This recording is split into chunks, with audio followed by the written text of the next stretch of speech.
এই যে বাড়িটা দেখছেন, এই বাড়িটি তুলসী পেন্ট রং দিয়ে রং করা হয়েছে। তুলসী পেন্টের রঙের মধ্যে পেস্ট প্রাইমার ও অনলাইট রং দিয়ে রং করা হয়েছে।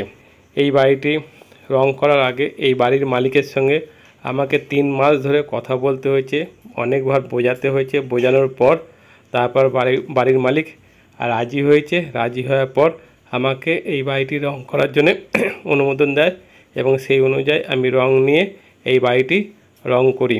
আপনাদের এই বাড়িটি দেখাচ্ছি। এই যে বাড়ির রংটা দেখছেন, তবে এই রংটা 1 কোট মারা হয়েছে, এখনও কিন্তু 2 কোট এই রংটাই দেওয়া হয়নি।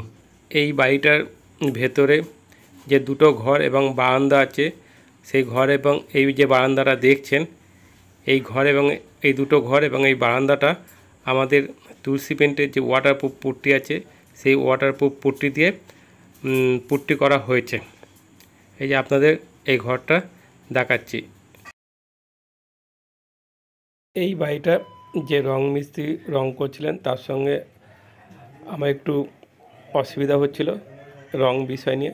তারপর মিস্ত্রিকে আমি বলি অন্য রঙের সঙ্গে আমাদের এই তুলসী পেন্ট রং মেশাবেন না, কারণ আমাদের এই তুলসী পেন্ট রঙের যে প্রাইমার আছে, সেই প্রাইমারেতে 20 লিটার প্রাইমারে 10 লিটার জল আপনাকে দিতেই হবে।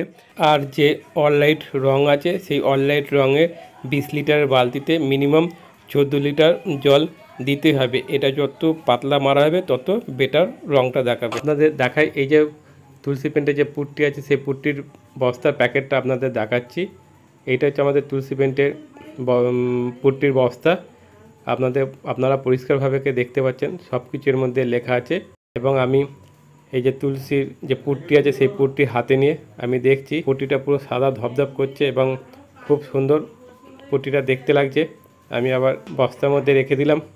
তুলসী পেন্টের পেস্ট প্রাইমার রং এবং পুট্টির মানে অতুলনীয়, মানে বলে বোঝাতে পারবো না যে এই তুলসী পেন্ট রংটা কত সুন্দর এবং কত ভালো।